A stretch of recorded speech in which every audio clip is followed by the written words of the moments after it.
기도드리겠습니다.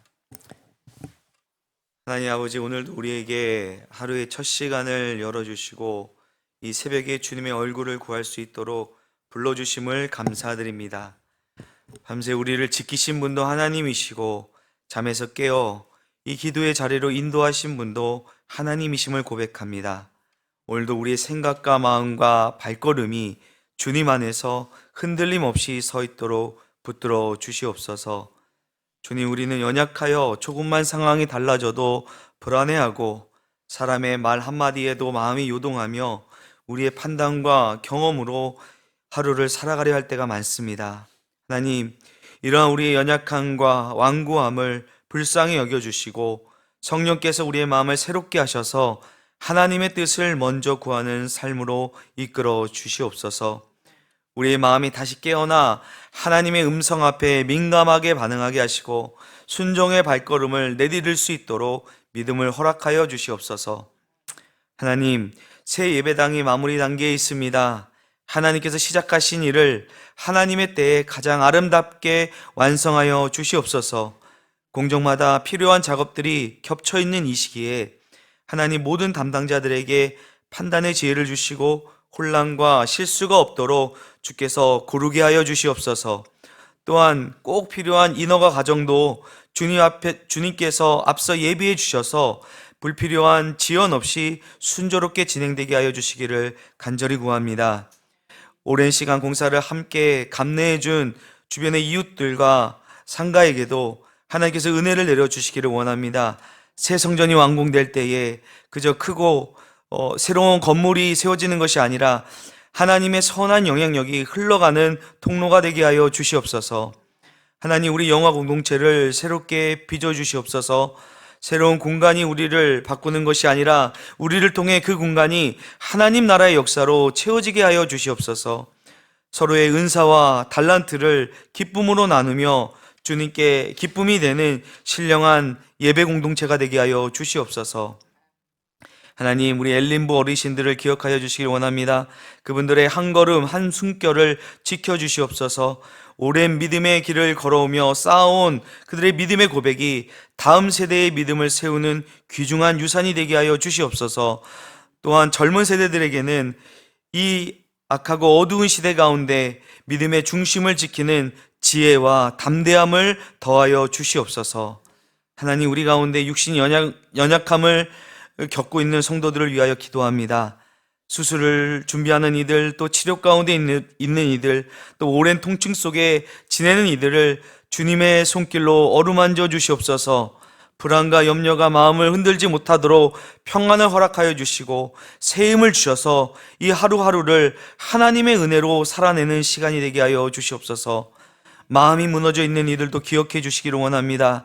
사람에게 말 못할 무거운 짐을 지고 있는 이들, 또 가야 할 길을 잃어버린 이들, 또 예배 자리에 나오고 싶지만 여러 가지 사정 가운데 나오고 있지 못한 이들을 성령 하나님께서 찾아가 위로하시고 회복시켜 주시고 다시금 예배의 자리로 나오게 하여 주시옵소서.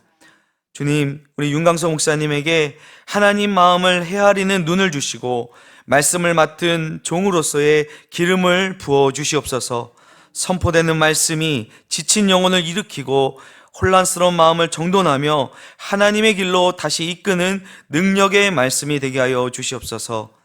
각 부서에 세워지는 일꾼들과 새 시대를 섬길 새로운 임직자들에게도 성령의 충만함을 허락해 주셔서 섬김의 자리가 기쁨이 되게 하시고 순종의 자리가 은혜가 되는 복을 허락하여 주시옵소서. 하나님, 이 시간에 우리가 또 말씀 앞에 섭니다. 오늘 하루를 인도할 하나님의 음성을 듣게 하시고 말씀 한 구절이라도 우리의 마음에 붙들고 방향을 정하게 하여 주시옵소서. 말씀이 우리의 발걸음의 기준이 되게 하시고 생각을 바로잡는 하나님의 지혜가 되게 하시며 오늘을 살아낼 힘이 되게 하여 주시옵소서. 감사드리며 이 모든 말씀 우리 주 예수 그리스도의 이름으로 기도드립니다. 아멘. 하나님 말씀은 여호수아 16장 1절에서 10절까지의 말씀입니다.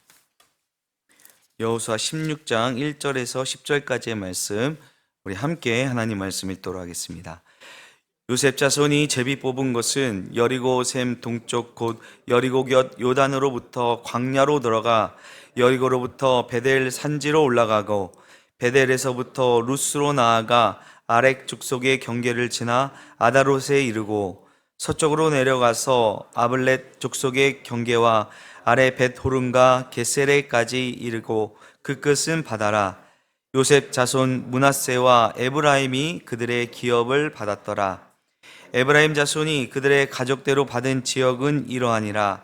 그들의 기업의 경계는 동쪽으로 아다롯 앗달에서 윗 베로든까지 이르고 또 서쪽으로 나아가 북쪽 믹무다에 이르고 동쪽으로 돌아 다하나 실로에 이르러 야노아 동쪽을 지나고 야노아에서부터 아다롯과 나아라로 내려가 예르를 만나서 요단으로 나아가고 또 답보아에서부터 서쪽으로 지나서 가나 시내에 이르나니 그 끝은 바다라.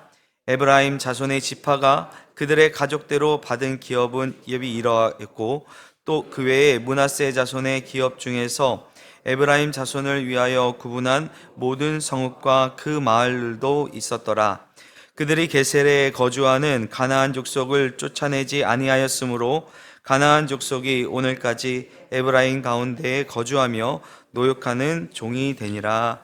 아멘. 우리는 여호수아서의 말씀을 통해 이스라엘의 새로운 시대가 열리고 있는 장면을 계속 보고 있습니다. 출애굽 이후 40년 그 광야를 지나서 이제 이 가나안이라는 약속의 땅에서 하나님께서 주신 기업을 실제로 받고 정착하고 살아가는 시대가 이제 열린 것입니다. 우리가 어제 읽었던 여호수아 15장은 그 유다 지파가 받은 기업에 대해서 아주 상세하게 기록하고 있었습니다. 남쪽 그 네겝에서부터 산지, 평지, 또 저지대, 해변까지 지도도 보았지만 이 가로 세로 굉장히 넓은 지역이 유다 지파에 할당되었고 지명만 해도 수십 개가 열거될 정도로 가나안 남부 전체가 유다의 기업으로 주어졌습니다. 그런데 우리가 15장 마지막 절을 보게 되면 이렇게 기록하고 있습니다. 예루살렘 주민 여부스 족속을 유다 자손이 쫓아내지 못하였으므로 여부스 족속이 오늘까지 유다 자손과 함께 예루살렘에 거주하니라. 이 한 절은 매우 중요한 신앙적 메시지를 담고 있습니다.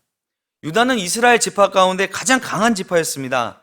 강한 지역을 차지했고 또 여리고를 비롯한 이 남방 그 전복 전쟁에서 큰 승리를 거두었습니다. 그런데 예루살렘의 여부스를 끝까지 끝내는 쫓아내지 못했습니다. 이 장면은 우리에게 한 가지 중요한 질문을 던지고 있습니다. 왜 유다가 쫓아내지 못했을까? 정말 힘이 부족했을까? 능력이 없었을까요? 여부스는 그 족속은 요새화가 강한 그런 종족이었습니다. 예루살렘은 해발이 높고 또 그 산지들이 그렇지만 그 장기전을 버틸 수 있는 그런 견고한 성읍들이었습니다. 그러나 성경은 그 이유를 그러한 어떤 군사력의 부족으로 설명하지 않습니다. 또 하나님께서 함께 하시지 않으셔도 않아서도 아닙니다. 성경은 단 한 문장으로 진단하고 있습니다. 그들이 쫓아내지 아니하였으므로, 즉 완전한 순종을 끝까지 이루지 못했다는 것입니다. 하나님은 계속해서 이 가나안 그 전쟁 가운데 온 땅을 진멸하라, 점령하라 라고 명령하셨습니다. 하지만 유다는 대부분 쫓아냈습니다. 대체로 정복했습니다. 하지만 온전히 순종하지 않았습니다. 이것이 바로 미완성의 순종, 이 부분적 순종의 위험성입니다. 순종이 90%만 돼도 좋을 것 같지만 하나님 앞에서 그 마지막 10%가 우리의 모든 순종을 흔들어 놓을 때가 있습니다. 유다의 경우 이 남겨둔 여부스는 훗날에 이스라엘이 예루살렘을 장악하는 것을 누추게 되었고 이것이 다윗 시대까지 영향을 미쳤습니다. 이 남겨둔 작은 불순종이 이 장기적인 신앙의 큰 문제로 이어지는 것이었습니다. 이것이 여호수아 15장의 마지막이었습니다. 그리고 이어지는 오늘 이 여호수아 16장에서는 요셉 자손과 요셉 자손 즉 그 에브라임 지파와 므낫세 지파의 기업을 다루고 있습니다. 우리가 단순히 어떤 지파의 순서에 따라 땅이 지금 분배되고 있는 것으로 생각할 수 있지만 여호수아서는 단순한 역사 기록이 아닙니다. 이 본문들은 하나님의 백성이 약속의 땅에서 어떻게 살아가야 하는가를 보여주는 신앙의 교훈을 담고 있습니다. 15장에서 유다가 쫓아내지 못한 그 여부스를 기록하고 끝냈다면 16장은 이 에브라임도 쫓아내지 못한 채 이 계세를 마무리하고 있습니다. 이 15장 마지막 절과 16장 마지막 절이 거의 같은 주제, 같은 문제를 드러내고 있습니다. 즉 오늘 본문은 기업은 받았지만 기업을 완전히 누리지 못하는 문제를 좀 더 깊고 넓게 보여주고 있는 말씀인 것입니다. 오늘 16장은 이렇게 시작하고 있죠. 요셉 자손의 제비 뽑은 것은, 요셉은 이스라엘 역사에서 특별한 역할을 했습니다. 우리가 잘 알고 있듯이 창세기에 나와 있는 내용처럼 애굽의 총리로 하나님께서 그를 사용하였고, 또 그때 이제 다 가족들을 애굽으로 불러들여서 야곱의 가족들이 다 애굽으로 내려와서 애굽이 이제 마지막에 야곱이 요셉에게 축복할 때에 장자의 축복을 하였고, 그래서 그 두 아들, 요셉의 아들 에브라임과 므낫세가 한 지파씩 이루게 되었습니다. 그래서 요셉은 두 지파의 목을 받은 셈입니다. 요셉 자손에게 주어진 땅은요, 이스라엘의 중심부이며 이 아브라함이 처음 약속받았던 그런 세겜과 베델을 포함하고 있습니다. 여기는 이스라엘 신앙의 어떻게 보면은 그 출발점이자 중심입니다. 하나님께서 이 땅을 요셉 자손에게 주신 것은 단순히 땅이 넓기 때문이 아니라 그만큼 이들이 중요한 사명을 맡고 있기 때문입니다. 여러분, 우리가 이 땅을 분배하는 과정에 보면 우리가 제비를 뽑아서 하나님께서 땅을 분배해 주지만, 우리가 지난 그 말씀에서도 나눴지만, 하나님께서는 각 지파의 필요에 따라 가족의 대로, 가족 수대로 또는 가족의 역할대로, 가족의 맡은 사명대로 그 땅을 분배해 주시는 것을, 그런 놀라운 하나님의 신비를 우리가 보게 됩니다. 이 과정 가운데서도 우리가 깨달아야 할 것은, 하나님께서 우리에게 은사를 주시고 또 사명을 주실 때 그냥 주시는 것이 아니라는 거예요. 우리가 어디에 서 있는지, 우리가 맡은 사명, 우리에게 주신 은사, 이 모든 것들이 하나님께서 주신 기업이라는 사실을 우리가 기억해야 됩니다. 그리고 그 기업 가운데는 반드시 우리가 감당해야 할, 하나님께서 우리의 은사에 따라 필요에 따라 주신 것이기 때문에 그 가운데 우리가 감당해야 할 사명이 있다는 것을 기억해야 할 것입니다. 오늘 본문 5절부터 9절까지는요, 이 에브라임의 경계를 아주 자세하게 기록하고 있습니다. 이게 외국 지명이 나올 때마다 발음이 꼬여가지고 잘 읽혀지지가 않는데, 참 지명이 낯설고 또 뭐 지도가 있어도 이게 어디 있는지 잘 이렇게 보이지도 않지 않습니까? 근데 하나님께서 굳이 이 내용을 이렇게 성경에 남기십니다. 왜일까요? 하나님은요, 약속을 대충 주시는 분이 아니기 때문이라는 것입니다. 우리는 신앙생활 할 때 막연한 기대 속에 살아가기도 합니다. 하나님이 잘 되게 해주시겠지, 하나님이 언젠가는 길을 열어주시겠지, 하나님이 좋은 곳으로 인도해 주시겠지. 하지만 하나님의 약속은요, 그렇지 않습니다. 하나님은 언제나 구체적인 하나님이십니다. 경계가 있고요, 기준이 있습니다. 분명한 말씀을 주십니다.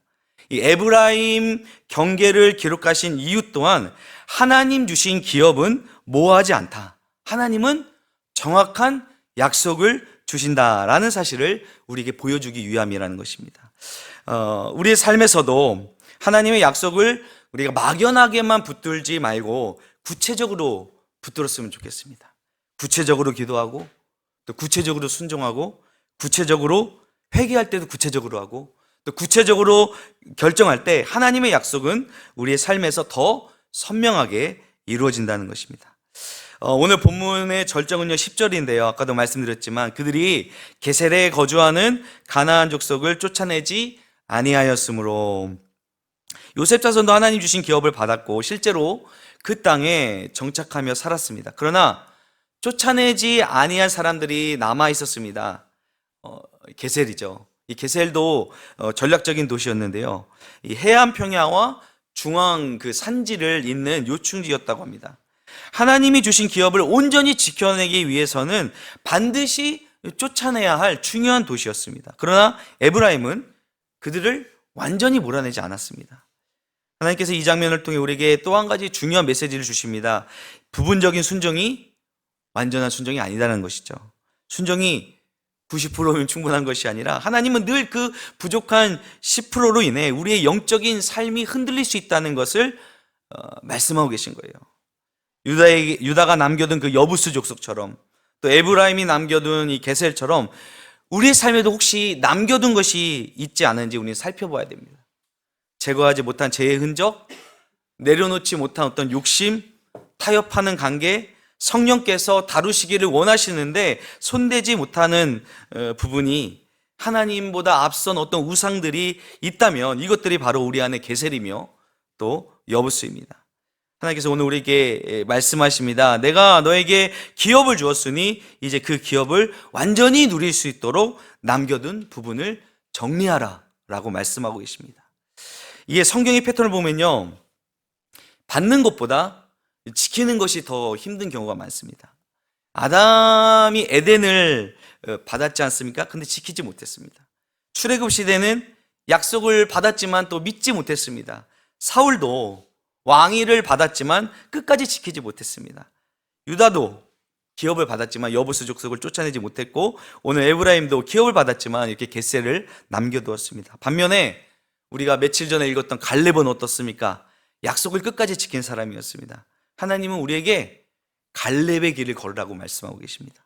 받은 은혜를 지키고, 받은 관계를 지키고, 받은 사명을 지키며, 받은 기업을 온전히 누리는 사람, 받은 말씀을 끝까지 붙드는 사람, 이런 사람이 약속의 땅에서 하나님이 온전히 함께하는 그 은혜를 누릴 수 있는 것입니다. 사랑하는 여러분, 오늘 본문은 우리에게 동일한 질문을 던지고 있습니다. 너의 삶에는 무엇이 남아있는가? 하나님이 쫓아내라 하셨는데 남겨둔 부분이 무엇인가? 게셀이 남아있으면 약속의 땅을 온전히 누릴 수가 없습니다. 하나님 우리에게 온전한 순종을 통해 온전한 기업을 누리라고 말씀하십니다. 오늘 이 말씀을 새기면서 우리에게 남아있는 게셀을 성령께서 드러내시도록 또 완전한 순종으로 나아가는 저와 여러분 되시기를 주님의 이름으로 축원드립니다. 기도하시겠습니다. 하나님 아버지, 오늘 말씀을 통해 우리가 받은 기업을 어떻게 살아가야 하는지를 다시 깨닫게 하여 주시니 감사합니다. 우리 안에 남겨둔 게셀과 같은 불순종의 영역이 있다면 성령께서 이 시간 그것을 비춰주시고 갈렙처럼 약속을 붙들고 완전한 순종으로 나아가는 믿음을 우리에게 허락하여 주시옵소서. 부분적인 순종이 아닌 온전한 순종으로 하나님께서 주신 기업을 누리게 하시고 하루하루 우리가 서 있는 자리가 하나님의 약속이 이루어지는 자리가 되게 하여 주시옵소서. 감사드리며 예수님의 이름으로 기도드립니다. 아멘. 하늘에 계신 우리 아버지, 아버지의 이름을 거룩하게 하시며 아버지의 나라가 오게 하시며 아버지의 뜻이 하늘에서와 같이 땅에서도 이루어지게 하소서. 오늘 우리에게 일용할 양식을 주시고 우리가 우리에게 잘못한 사람을 용서하여 준 것 같이 우리 죄를 용서하여 주시고 우리를 시험에 빠지지 않게 하시고 악에서 구하소서. 나라와 권능과 영광이 영원히 아버지의 것입니다. 아멘.